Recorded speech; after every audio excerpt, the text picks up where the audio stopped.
We're about done here. Appreciate your patience and your listening skills today. They've been very good, and I really do appreciate that. I'm going to have Officer Zimmerman give a few other details on some things that have to deal with this, and then we'll wrap up. Thanks, Mr. Bill. Good afternoon. For those that don't know me, I'm Rich Zimmerman. I'm with the Sheriff's Office. As you men and women have been sitting up here, you've heard a lot of adults talk about a very serious subject.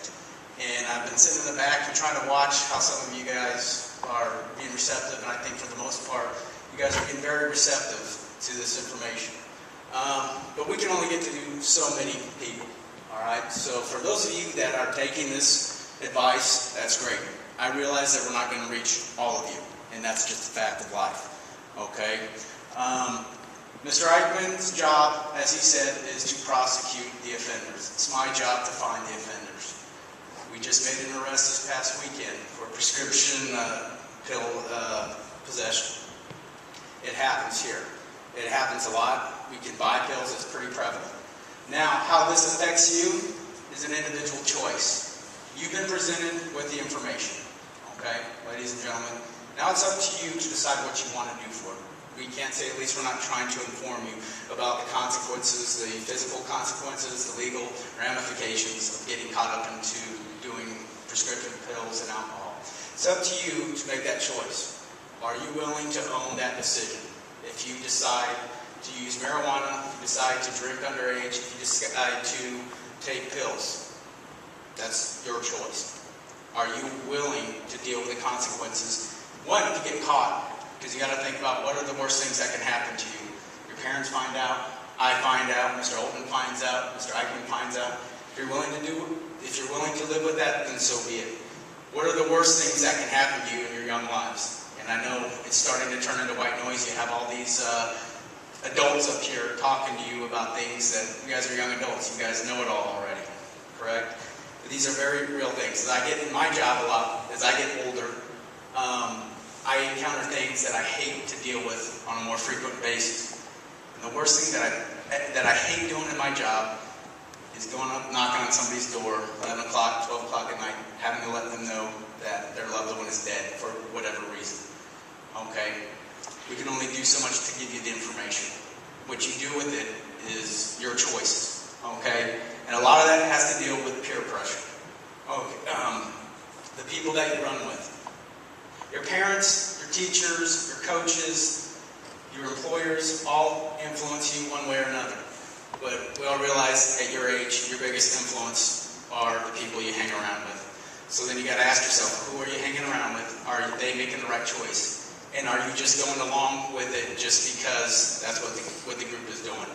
That's the hardest thing to overcome before addiction starts, is developing the will to resist, going against the grain, and being a leader, being an individual to step up and say, hey, I'm not going to do that. And I know it's very difficult. Mr. Oltman said it, I said it, I've made many mistakes in my life. Okay, we are all going to make mistakes. Nobody's perfect. But you guys just need to ask yourself, are you willing to live with the consequences if you are going to make these mistakes? Society set up several different safety nets to hopefully keep you from making those choices. You've got the doctors to fix you if you get sick. You've got the educators to educate you, to give you the information. You've got the attorneys to defend you, to prosecute you, and you've got the cops to try to find you. These are the choices you need to make if you want to participate in that kind of stuff. We're here to try to help you, but also if you want to engage in that type of risky behavior, we'll be there to modify that also. There's not much more I can say that can have much more of an impact that hasn't been said on a personal level by the Eagle Hairs, and I want to thank them and Mr. Oltman for the opportunity for me to talk to you, because I know this is very difficult for everyone involved to come up here. But if we can make the difference, or if we can make you just wake up and just think a little bit about potential choices, if we can make you think about not drinking and driving, or not drinking at all, not trying the marijuana, wear your seatbelt, etc., all those things, then it was well worth it.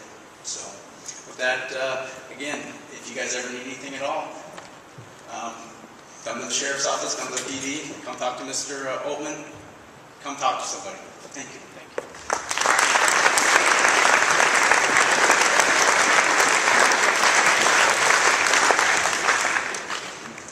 you. Once again, really want to thank the Uhares for being here, and Dr. Ebke, Mr. Zimmerman, Mr. Eichmann.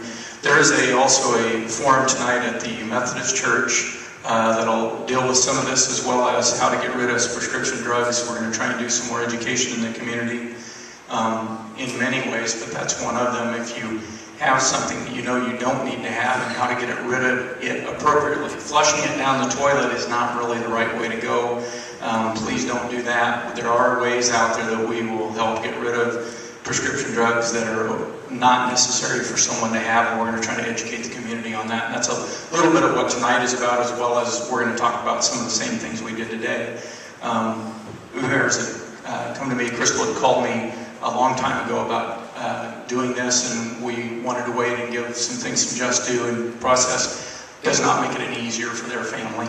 It won't make it any easier for your family in any way, shape, or form. It doesn't make it easier for anybody in this room.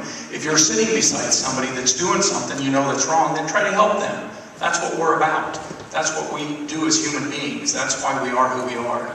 So please help one another in a positive way and not a negative way. If somebody's got a problem, we can help deal with that too. And that's how it is, what we're here for. Appreciate everybody's attentiveness. I really do appreciate listening that you gave us today. And end this on a positive note. It may sound kind of corny.